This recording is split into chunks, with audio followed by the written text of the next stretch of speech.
श्री गणेशाय नमः। श्री कृष्ण प्रसीदतु।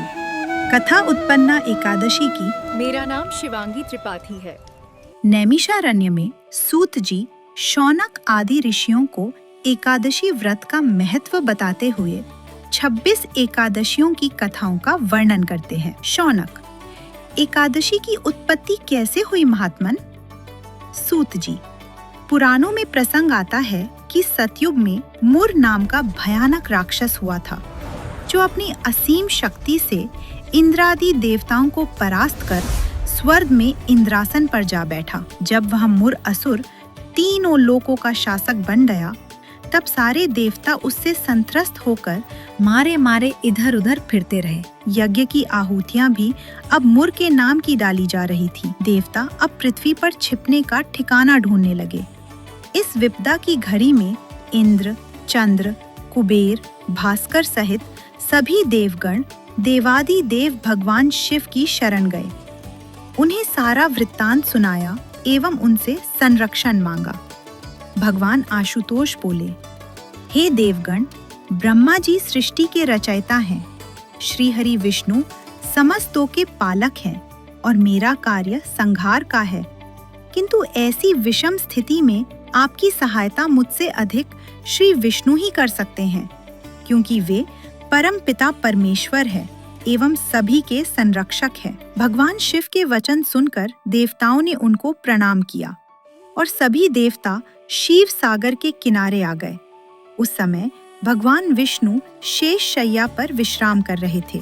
सभी देवगणों ने कोटि मुखों से विष्णु की प्रार्थना की। भगवान उनकी स्तुति सुनकर जागृत हुए एवं देवताओं से उनके आने का कारण पूछने लगे। देवताओं ने लंबा श्वास छोड़ते हुए अपना दुख सुनाया। प्रभु, आप हमारी बात को ध्यान देकर सुनिए।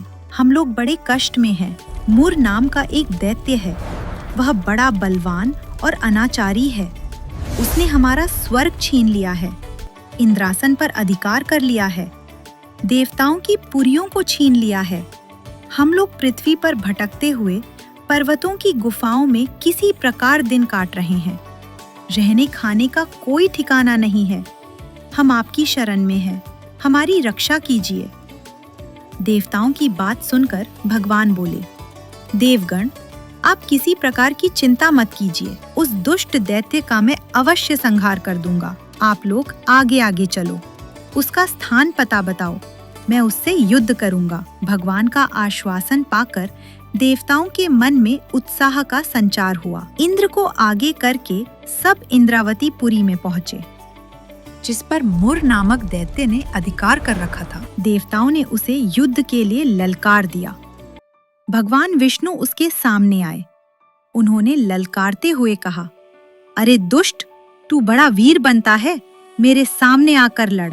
यह ललकार सुनकर असुर भगवान विष्णु के समक्ष युद्ध करने आ गया। भगवान भी कौमोदकी गदा लेकर युद्ध करने को उसके सामने आ गए। अब तो दोनों एक दूसरे पर प्रहार करने लगे। कभी विष्णु उसे खदेड़ते, कभी वह विष्णु को धकेलता। दोनों में उठापटक होने लगी। कोई हारता दिखाई नहीं देता था। सैकड़ों वर्षों तक इसी प्रकार का भयानक युद्ध होता रहा। अंत में भगवान ने एक लीला रची। मानो वे युद्ध में परास्त हो गए और बद्रिकाश्रम की ओर भाग खड़े हुए। श्री विष्णु काफी थक चुके थे, कहीं छिपकर विश्राम करना चाहते थे। बद्री नारायण के समीप एक सिंहावती नाम की गुफा थी।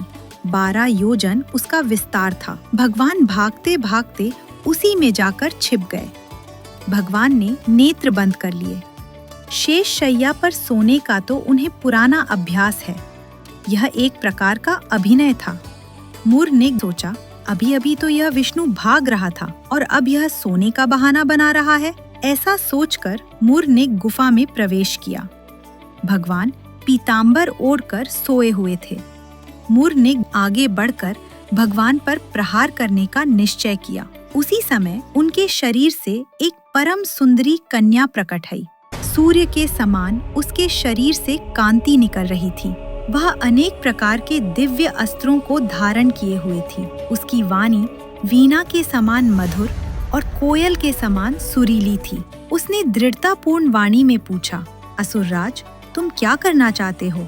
मुर ने कहा, यह विष्णु मेरा परम शत्रु है, असुरों से वैर ठाने रहता है। आज मैं इसे जीवित नहीं छोड़ूंगा, इसे मारकर मैं असुरों को निर्भय कर दूंगा। कन्या ने कहा, असुरराज, तुम तो परम वीर हो। वीर पुरुष सोए हुए व्यक्ति पर प्रहार नहीं करते, जगाकर उससे लड़ते हैं। मुर बोला, जगाऊंगा, जगाकर युद्ध करूंगा, युद्ध में परास्त करके फिर इसे मारूंगा। मैं सोए हुए पर प्रहार नहीं करूंगा। कन्या ने कहा, विष्णु अभी थके हुए हैं, जब तक ये पूर्ण रूप से विश्राम कर ले तब तक तुम मेरे साथ ही 2-2 हाथ कर लो। अभिमान और उपेक्षा के स्वर में मुर ने कहा, मेरे साथ तुम्हारी क्या शत्रुता और तुलना है? अभी कमल की पंखुड़ियों के समान कोमल और लाल लाल तुम्हारे हाथ हैं, और फिर तुम में लड़ने के लिए बल ही कहाँ है? तब तुम कैसे युद्ध करोगी? तुम तो अबला हो। मैं अबला हूँ या सबला, ये बात तो युद्ध में ही स्पष्ट हो सकेगी। असुरराज मुर, सावधान, भगवान सोए हुए हैं, उनका तू स्पर्श भी मत करना, नहीं तो अभी तुम्हारे सिर के 100 टुकड़े हो जाएंगे। मुझे अबला कहकर मेरा अपमान मत करना।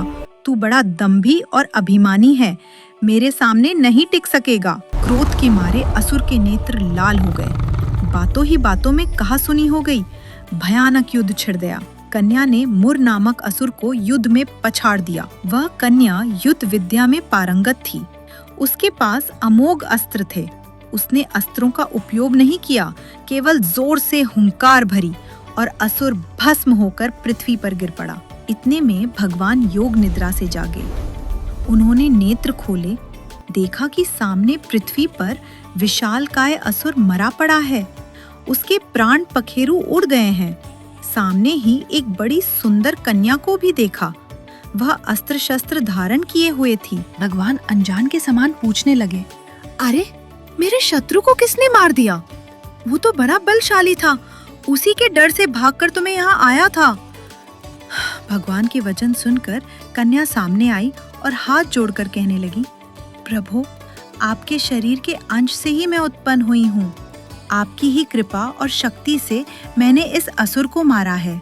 कन्या की बात सुनकर भगवान बड़े प्रसन्न हुए और बोले, देवी, तुमने पृथ्वी का बहुत बड़ा भार उतार दिया है। मैं तुम पर बहुत प्रसन्न हूँ। यह कन्या एकादशी तिथि को अवतरित हुई, इसी कारण इनका नामाभिधान एकादशी हुआ।